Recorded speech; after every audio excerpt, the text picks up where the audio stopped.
Imagine waking up in the dead of winter, inside a tent buried high in the mountains. Something outside terrifies you so completely that you don't even look for the door. You slash your way out through the canvas with a knife, leave behind your boots, and walk barefoot into negative 30-degree darkness. This is a true story. It began in the winter of 1959, deep within the frozen borders of the Soviet Union. Igor Dyatlov led a team of 9 hikers from the Ural Polytechnic Institute into the northern Ural Mountains. These were certified mountaineers and survival experts who had already successfully navigated some of the most punishing terrain in the Soviet wilderness. They knew exactly how to survive the cold. For these experts to suddenly abandon their only shelter, they had to be facing a threat they calculated to be deadlier than the freezing temperatures waiting outside. This is the eastern slope of a mountain, later named Dyatlov Pass. When a promised telegram from the group never arrived, search parties scoured these freezing ridges. After several days, they finally spotted the tent. Inside, the inventory was left entirely untouched.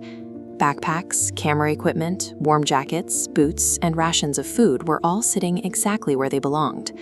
All the gear required to survive the night remained in place. But the tent itself told a different story. The thick canvas wall hadn't been shredded by the wind.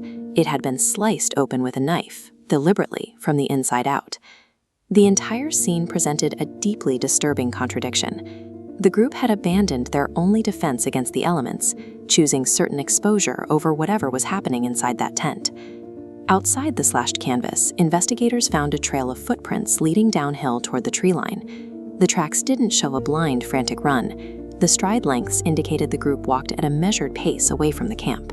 Some prints were made by socks, while others were left by bare feet in the snow. Following the trail for about a mile, searchers arrived at a large cedar tree.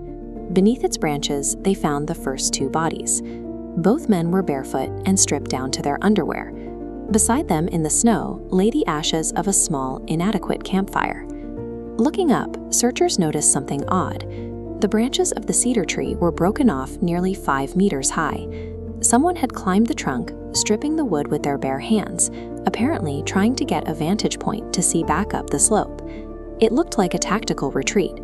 The group organized, moved to cover, and tried to wait out the danger, only to slowly succumb to the freezing elements.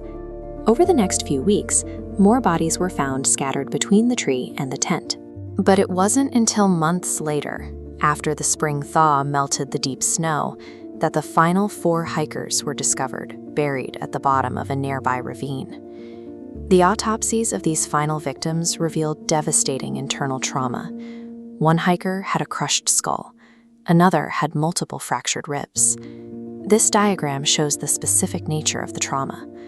Medical examiners noted that the force required to cause these internal injuries was comparable to a high-speed car crash, yet the outer boundary of their skin remained almost entirely unbroken.